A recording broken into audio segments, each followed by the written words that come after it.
Hi guys, welcome back. We're in the shed again. Unfortunately today the weather is still terrible. I'm not sure what's going on with this autumn, but if it's not been absolutely tipping it down, it's been blowing a gale, and today it's doing both. So I want to show you one of my favourite and probably one of the cheapest little scope upgrades that you can do. Now if you've seen any of the previous videos, you'll know that recently I've just swapped over to this Arken EP5.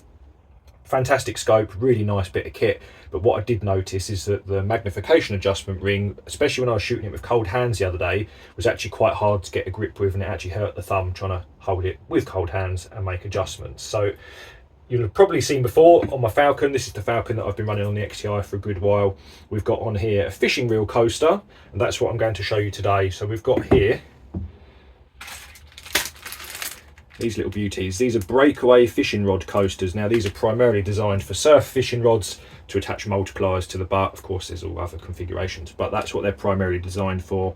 These are essentially a really heavy duty zip tie, if you like, that's got a little winch type fitting on the end there, so you can do them up quite tightly. Now these work fantastically on rifle scopes for impromptu sort of throw levers. You can, of course, in a lot of cases buy aftermarket throw levers. In fact, Arken make one specifically for this model that clamps on the back here, but it's like 30 quid. They were a couple of quid each. They're nylons, they don't fall apart, they're not going to break, they're waterproof. I've got my old Yukon Photon here, ancient night vision. This actually was one of the first scopes that I put on a coaster. You can see here, this is the focus adjustment, and the depth of field on this is very, very short. So through an evening out, you are regularly adjusting that focus. It works really well. It's been out in all weathers. I've used these actually for a number of years on the beach fishing rods. Ironically, these coasters are probably not that good as a coaster. There's better ones available, but if you do see some, if you're Googling for fishing rod coasters, please only buy these breakaway nylon ones. There's some really cool looking stainless ones with anodized knobs on. They won't work on your scopes. They don't have the adjustment range or anything like that. So it pretty much has to be these breakaway ones. What we're going to do, I'm going to move all this around and I'm going to show you what we're going to do with them. We're going to fit one here on the magnification adjustment ring, and we're probably also going to put the second one just on the parralax adjustment while I'm getting used to it, especially now the weather's turned. I'm shooting in gloves. And of course, being a right-handed shooter, I'm naturally left-handed, but I have my glove on my left hand. If I'm making adjustments out in the field over the winter with a glove on, it's just going to make life a little bit easier. So for £4.20, a really worthwhile upgrade, and I'll show you how we do it.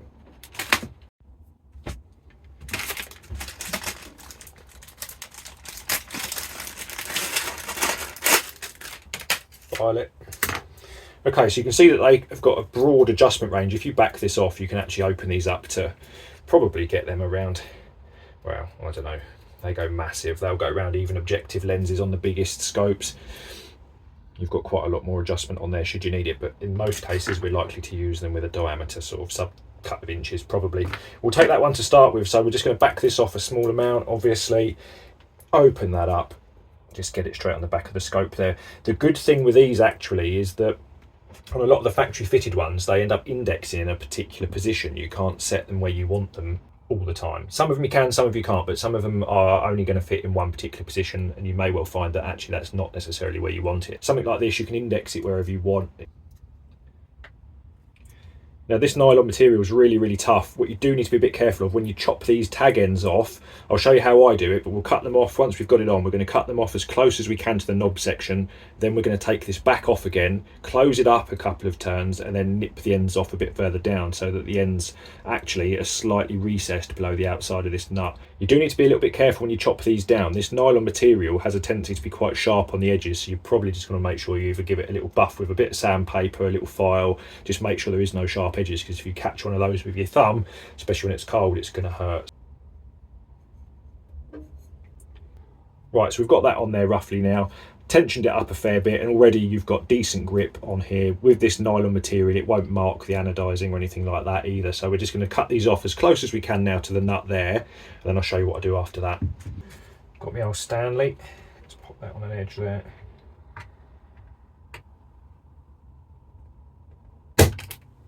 Cool. They're pretty tough.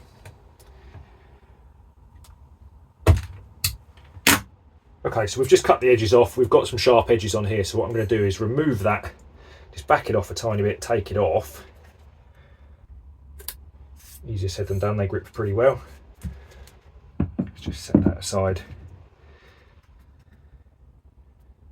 Right, then we're going to screw that back on, just to expose a couple of turns of thread, and then chop them again, just take off full turn.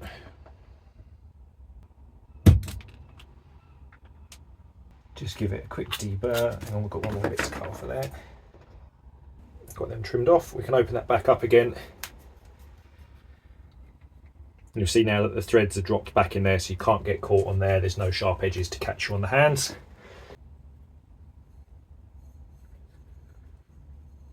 Of course, you can adjust the position where it sits relative to the adjustment ring. That's the advantage to these. They don't have to sit in any particular gaps. They'll just strap around everything. So assuming that's where you want it, you are basically done.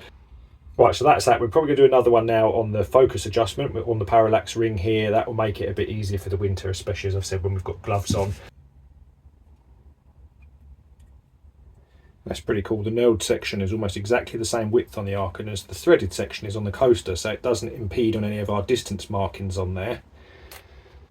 It can be a bit fiddly when you first tighten them up. They want to twist, but once you've got that first bit on there and then dog it up for the final tightening, you're pretty good. It's tough old stuff. You can see how cold it is out here today. You can see the old fingerprints on the scopes.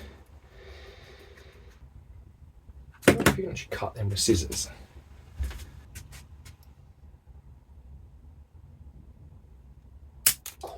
Just about.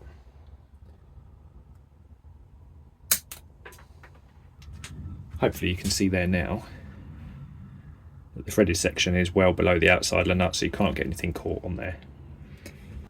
Good thing with these is you can adjust them, you can index them wherever you need to. Now occasionally you'll have scope mounts that might impede on these, so you may well find that you need to index them so that they work in the top half of your radius as opposed to fouling on the mounts. But again, every setup's slightly different.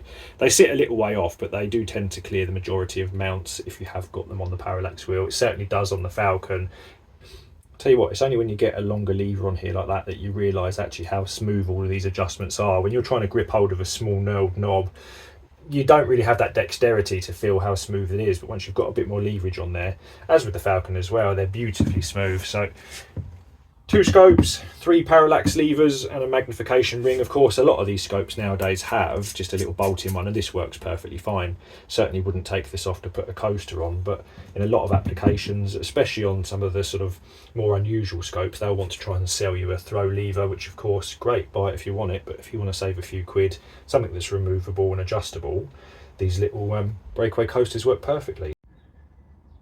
Right, there we go, guys. So we've got 2 custom throw levers on the Arken there, one on the magnification adjustment ring and the parralax adjustment, single one on the Falcon that only needed it on the parralax adjustment, and the old Photon there, that's got it on its focus adjustment ring. So yeah, breakaway nylon sea fishing coasters are the perfect budget, and to be honest they work perfectly well. I can't see why you'd need to spend any more money for what a throw lever actually does, but yeah, they work really well. They should last indefinitely, they won't mark the finish, and they're super cheap. Right, I'm going to show you these. These are amazing little things. These are scope leveling wedges. Now this one here, this little L-shaped one, sits on top of your actual scope rail itself. You can see it's got a little slide in there. So we've got a matching taper there, and when you push that in underneath of the scope, between the saddle of the scope and the scope rail, we push that in and the 2 of these will open up, but they stay parallel, so it will centre the scope nicely, assuming that you've got a decent quality scope, that the reticle is actually upright in it. All we need to do, oh, they're lively. Oh no, where's he gone? There he is. The XTI typically is one of the trickiest actual breech blocks to use these on, because it's got a swoop in here. It doesn't sit quite so nice, so you have to be a bit careful when you do it. But you pop that in like that.